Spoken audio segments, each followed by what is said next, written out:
All right, what's up, people, and welcome back to the channel. And today we're just going to kind of have a discussion. I don't really have a player to talk about or an idea or anything to talk about. It's kind of just a discussion point based on this comment that I got on one of my TikTok videos the other day. And this person asked me, what did I do to study football? Like, what things did I do that allowed me to make the videos that I do about football, essentially? And I found it interesting that someone would ask that because I guess it's something that I probably would have asked myself when I first started making content. Like, what did you do that helps you have this understanding of the game?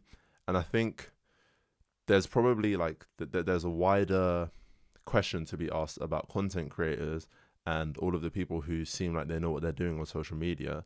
And that's that I don't think they're any different to regular people. Like, how different are content creators to regular people? So essentially, to answer his question, like, I have not done anything cool or interesting to understand football. I guess I played a decent level of football when I was younger. I played for my county, which was pretty good at the time. I don't know how many people play for each county, maybe like 20 people or something like that. But then you have all of the academy players who are better than us as well. And when I was under 18, I was playing for a pretty good team. I think they're like semi-pro team now. And now I'm playing a bit of semi-pro football as well. So I kind of understand football in terms of, like, I know how to play, do you know what I mean? But you don't have to even be good at playing to understand football, right? There's no barriers to entry. I love football so much because it's like one of the few things where there's just no barrier to entry, right? When I make my philosophy videos, there's kind of a barrier to entry there, right? Because I kind of have to know what the hell I'm talking about because it's philosophy, right? Like, I can't just put the camera on and start talking about metaphysics without understanding what metaphysics is, right?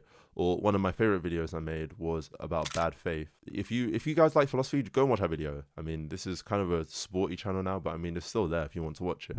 And if I try to talk about that topic without having gone to like 5-10 lectures about it, I wouldn't be able to make a video about it, right? But with football, it's completely different. There is no barrier to entry. Like, anybody can watch football, anybody can play football, anybody can understand football, and there isn't really some direct way that you can, get into it or gain ball knowledge. And if you can tell by the fact that I use air quotes, I actually hate this term ball knowledge because it's just so bad. For the most part, the people with ball knowledge are just inflating the things that they know about football, and it doesn't make them any better or worse than the next guy who has a different take. Like, if I get stopped in public by a guy who's asking me who won the 1979 FA Cup final and I don't know, and they say, oh, this dude doesn't have ball knowledge, like, what are we even doing? Like, that doesn't even make any sense. And I think there's probably a bigger question to be asked about social media, and I guess it's very cliche, but like, what any of the things on social media even mean? Because what does it mean to have ball knowledge, right?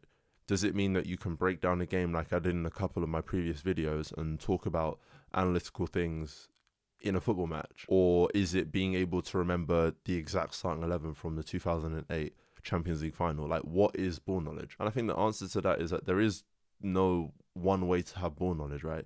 If I fail in some football quiz, that doesn't mean that I don't know anything about football. But if somebody turns on the game and can't analyze some passing patterns, that doesn't mean that they don't know anything either, right? So I think fundamentally, when it comes to something like football that has low barrier to entry, you don't really have to have some educational or academic background knowledge to be able to make a video, put the camera on and talk about football. I think with things like that, knowing how other people got to where they are is not really useful for you. And on the side, I kind of write some stuff on Substack, kind of more philosophical stuff, because I don't feel like it makes sense to do them here anymore just because I talk about sports more.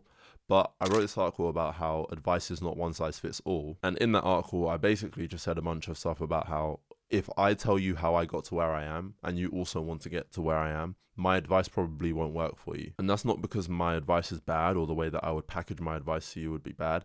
It's just because everybody needs everybody has a different life, right? At the end of the day, everybody lives a completely different life. They're running a different race. You probably hear that all the time, like, we're all running different races. So if I tell you how I ran my race, it's not going to help you in yours. I think that's probably the most difficult thing about being on social media all the time now, is that a lot of content is centered around how to do this or how to do that. And a lot of people want to know how to do things. A lot of people are anxious, right? They don't know what they're doing. So they go to social media and they go to content creators like, how do you do what you do? Like, how did you get where you are? I want to be there as well. And I don't think that mindset is good for people. obviously I've been there for a long time myself. Like when I started video editing, I did it a lot. When I started playing basketball like properly and like taking it seriously, I did it a lot. And at the end of the day, the only way that you're going to be able to get to where you want to go is by running your own race. Sure, it's very useful and helpful to have advice from people who are where you want to be, and you can try and emulate the things that they do. But at the end of the day, even if you get to where they are, you're going to have done it a little bit differently. And that's why when I started making content, initially I just started putting the camera up. It's kind of like this video that I'm making right now. I just started putting the camera up and talking because, you know, that's what I thought was best for me. And I mean, for the most part, that's the kind of content that I really, I guess makes me, right? Like the whole reasoning with Rao kind of idea is just I sit down and I talk about things because I have so many ideas. And I think if I tried to figure out the best way to make talking head videos or the best way to make philosophy videos from somebody else, I'd probably take away from the stuff that I'm trying to do or the things that I'm good at doing. So for that person who asked me, like, what did I do to study football? I feel like for that person, the best thing that they could do is just watch more football, right? And just try and challenge themselves to pick things out, to understand certain things, maybe focus on a certain player or maybe focus on a certain position. And every time you watch a game, you're just looking at that position. What does each player do in different teams? And it might teach you some things about systems and managers and their ideas. And I guess for me, that's kind of what I did. I have like a burning perfectionism in my mind where I just want to understand, or it's not, maybe it's not perfectionism. I think it's probably perfectionism mixed with curiosity. Like I really like understanding why things happen and why people do certain things. And when I was younger, I loved psychology because I thought that that was going to help me understand why people did what they did. Then I realized that I think that might actually be sociology. And then I got to uni and realized that philosophy was actually the thing for me. But I have that curiosity. I just like understanding how things work. But then I also love football, right? And I love perfectionism. So when I see a player do a certain thing, I want to know why they did it, right? When they take a certain touch, I want to know why they did it. When the manager gives a certain instruction, I want to know why they did it. And I guess that's how I learned about football. It's just by being curious, and it's more of a personality trait than me doing some specific thing that everybody else can replicate. And I think that's the joy of content creation, right? Is that most people have their way of doing it. Like most people they have goals. Of course, everybody has goals on social media. Like even if they're not like subscriber based or view based, if they're not, what's the word? Quantifiable.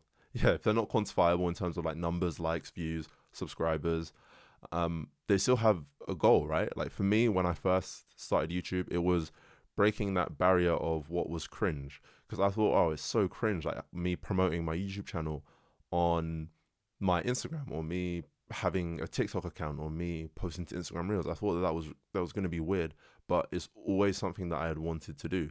Like having a YouTube channel is what I wanted to do when I was a kid. Like I wanted to be a YouTuber when I was probably like 10 years old. But my goal for YouTube is completely different to somebody else. For me, it was just a way to almost realize a dream or express myself and get all of those thoughts out of my head into some coherent piece of content that somebody could learn from, or somebody could be educated from, or could maybe inspire them to create their own content. For the next guy, it might be that they want to make some money. A lot of people use YouTube now to make money. Like a lot of businesses or a lot of people do full-time YouTube. But then there are some people who are just looking for community, right? Some people who just want to make videos to try and connect with people and be relatable and that kind of thing. And for all of those groups of people, creating content and the road to posting the video, the first video, the second video, the fifth video is completely different. And I think it's something that I definitely didn't understand at first. It's like I thought the more tutorial videos I watch, the more breakdowns and the more football matches and all of that stuff, the more of what everybody else is doing that I do, the closer I'm going to get to where they are. And in some instances that is true, right? In some instances, by trying to do what the best do or what the people who are in positions, like I said earlier, if you try and emulate them, you're likely to get a little bit closer to where they are. But at the end of the day, you don't actually want to be where they are. And I think this is an important part about consuming content on the internet, is that a lot of these people look like they have things that you want. But if you were to swap lives with them, you wouldn't be happy, right? You want to get what they have in your own way, right? my dream is to work at The Athletic. Like, it's just my dream job is to be like an editor or a writer for The Athletic. And I pray to God all the time that eventually that happens, because I think once I get there, I feel like I have like a good purpose, right? Like I'm doing something and it's contributing to society, and I'm really maximizing the talents or the things that I'm good at. But if I just swap lives with somebody who's already at The Athletic and I just transitioned into being in their life, like we just swap places, I wouldn't be happy, right? Because it's not my life. Like, I didn't get there my way. And I think that's the same for everybody that you see on social media. You're not going to be happy if you just have their life. What really fills you with joy, I think, is when you get somewhere that you wanted to go, that maybe you saw somebody else at before, and you got there in your own way, right? You still have your life, your family, your friends, all of your stories and your mental makeup, maybe even your trauma that guided you to the way or to the place that you wanted to be, and you got there on your own. Maybe not on your own, because obviously you need help, but like you got there in your way. So I guess today maybe I'm just rambling, or maybe you could call it reasoning, since we're reasoning with Rao. But when people say things like, okay, what did you do to get to where you are? It just makes me think, like, why, or what is the motivation behind the question, right? Because on one hand, it could definitely be a positive for that person, like a net positive. Like, okay, I want to understand how some people get to where they are, how some people get into the interests that they have. But on the other hand, you have a lot of this in society today, where a lot of people think that there is some advice that's one size fits all, or that there's some blueprint that somebody could set out for them to get to where they are. Now, obviously, I have no idea why this person commented what they commented, right? They could have been using it as a net positive or a negative, as I said. But I think it's just interesting to think about, because a lot of people will watch other people's content and think, oh my God, I want to be where they are. Let me do what they did. But for the most part, people who get to places for doing good work didn't do some specific thing that they could probably pinpoint to say, all right, yeah, this is exactly what I did, and this is how I got there, and I knew I was going to get there. Like, if you think of some of the best people at the things that they do in the world, most of them just do it because they like it and it's fun, and then they ultimately just end up being really good at it. If you think about artists, I feel like someone like Michael Jackson, or like even like Dave is my favorite artist. I actually have, maybe I'll put it in the video, I have his albums up on the wall, like above my desk. But like Dave, his music just came from the things that were going on in his life, right? My little brother makes music as well. He just raps about the things going on in his life. One of my best friends, Jamie, he raps about things going on in his life, right? I make football videos because I love football, and I love reasoning, and I love video editing, and I love content creation, and I think it's really cool. And I think if we get into this mindset that because people have nice things or people look like they're knowledgeable, we should do what they did, kind of defeats the purpose of doing any of those things in the first place. For example, I really, really wanted to start playing the piano again, just because I loved seeing other people play the piano and it's really cool. But every time I'd sit at my piano, I didn't enjoy it, right? I didn't like it. And if I said to somebody, oh, hey, what did you do when you were getting really good at playing the piano? And I tried to do that stuff, I'd still not be that good at playing piano because I don't even want to do it. But if you ask some of the best musicians of all time, like, okay, why did you get really good at piano? How did you get good at piano? They'll just say I just started playing. Like, I just did it because I like it. And because I kept doing it, I got good at it. So yeah, thank you guys for tuning into this Reasoning with Rao session. I think this is probably the most pure Reasoning with Rao session, because all I did was reason about stuff. There was no topic. There was no player or idea or thing going on in the sports industry. And I think because I want to be posting to YouTube a bit more often, I think I might just do this a bit more. One, because it's kind of easy.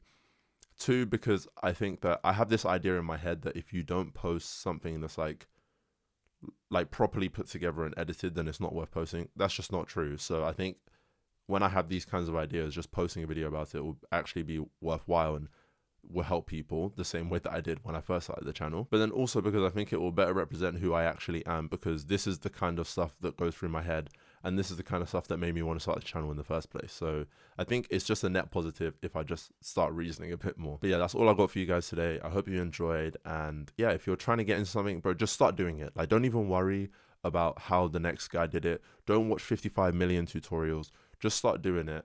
And I promise you, you're probably going to get to where you want to go a lot quicker than if you followed some 1 to 10 steps by some content creator. But yeah, I'll see you all on the next one. And that's all for today. Peace.